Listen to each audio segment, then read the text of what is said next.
malagip. Iti pan nakaideklara iti martial law. Martial law at nideklara na ito iti September 21, 1972. Babaan kini dati ang Presidente Ferdinand Marcos. Babaan ti proclamation bilang 1081. 1081. Iti pa nakideklara ti martial law kabsat. At dagiti rason no apay ta indeklara ni dati nga Presidente Ferdinand Marcos iti martial law. O muna nga rason ket tapno isalakan ti Pilipinas manipod ti ima dagiti kabusor iti gobyerno.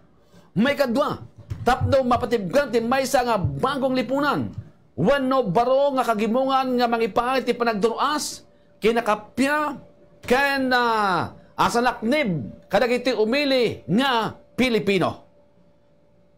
In lalawang pay, idi ni Marcos sa kasapulan ti martial law, tapno masalakniban iti demokrasya iti pagilian manipod kadagiti kabusor kas kadagiti komunista nga CPP-NPA. Moro National Liberation Front nga tatanigagay nga mangbukal ti bukod na nga gobyerno ijay Mindanao, papaan ti armado nga panagtignay. Dagiti makakatigid nga grupo radical iti simbahan. Dagiti grupo iti oligarkiko. O tama. Kan dagiti ganaet nga manakibiyang. Kadagiti banag wano saritaan ti unag iti Pilipinas. Inaon pa yung baga di Marcos sa kasapulan ti Pilipinas tinipigsa nga persa. Tapno sungbatan ti karit wano dakas iti tignay nga isasayang kata dagiti kabusor. Karaman, kadagiti tanigaga iti panakadeklara ti martial law, kaditi panakabukol ti maysa nga baro nga kagimungan ang makatao, baka Diyos ken makabayan nga addaan ti pito nga pundasyon kas iti sangkapagilyan nga panagkaykaysa, sangkapagilyan nga pakabigbigan, panagduruas, demokrasya, basit ti panakipaset dagiti tattao, hostisya, pangkagimungan, internasyonalismo ken iti nakikapagkaykaysa iti sangalubungan ken iti kinawayawaya no kinawaya iti pamati. Adda po iti pito nga aspeto iti nakipagagad ti programa pangreforma nga pakiramanan iti kinaulimek ken kinaurnos para ti daga ken pang-agrikultura, pagkasapulan, edukasyon, reorganisasyon ti gobyerno, mangmanggad ken ti social services. Tinagiawan iti kritiko ni Marcos dagiti nadakamat nga rason. Dagiti rason na pong ibaga tayo nga haan nga dinangnag kin tinagiawan dagiti kritiko na kabsat. Base ti pamati dagitoy iti panakaidalara ti batas militar ket may salaeng nga dalan tapno mapatidog iti panagdaad ni Marcos iti posisyon.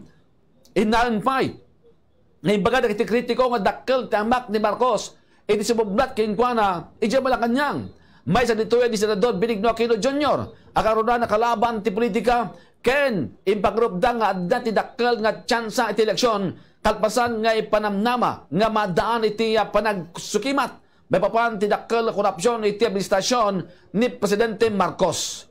Adu ti nagbaliwan ti Pilipinas gapo ti panakipatumpal ti martial law para iti political kasapulan no pagkasapulan pangkagimungan ken kastamatan ti demokratiko no diplomatiko karamang kadagiti nagbaliw iti mula nga bulan ti panakipatumpal ti batas militar naikat iti kongreso ken naikat iti panangtignay dagiti duma-duma nga bunggoy pampolitika. Kimapsot ti bilag iti Korte Suprema gapo iti panakabukol ti military tribunal ken ti military commission. Ti aming naturay ken bilag iti gobyerno kadadda iti ima ni Marcos ken iti militar. Ado dagiti aktibidad nga impawil ni Marcos akas iti panangbabalaw kontra iti gobyerno dagiti warnakan radyo ken telebisyon. Na ipawil-pawil na iparit pa iti tignay protesta nga daan ti tema apolitikal. Naingat iti panangipatumpal uno panangipatungpang iti curfew. Wano matiliw amin nga rumar iti pagtanganda iti 10 oras ti rabii. Dagiti pagbaludan ti militar karunana di Camp Aguinaldo ken Camp Crame kat napunno ti balod yung nagbagsing iti curfew. Ken dadumapay nga lintag. karaman kadagiti na ibalod dagiti kalaban ti politika ni Marcos nga isuna Senador Benigno Aquino Jr., Senador Jovito Salonga, ken ni Senador Jose Jokno. Gapo iti crisis ti petrolyo, iti taon 1973, ingka gumaan ti gobyerno ngagsapol iti langis, ono petrolyo lana, ken ingatan iti panangsapol iti alternatibo nga enerhiya. Nangibangon ti gobyerno ti planta, ken kastamatan dagiti datumpay nga pagalaan ti kuryente. Karunahan nga narami ti planta nuklear, ije bataan.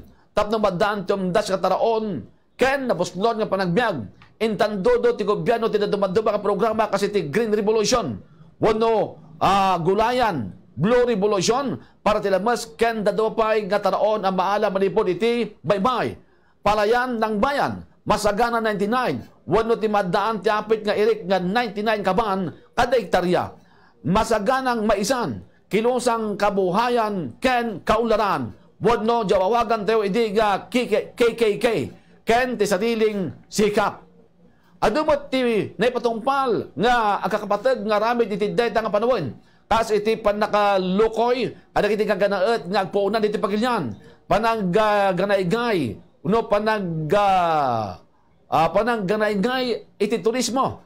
Panangibangon iti napnuan pakaysaritaan Cultural Center of the Philippines, Folk Arts Theater, San Juanico Bridge, ken dagiti dadumapay na danmat ti LRT nga agingga iti agdama ket pagdunumbaran ti aduna nga Pilipino kay nagtutulo iti panagrabi ket dagiti dadumapay nga lugar ijay Metro Manila.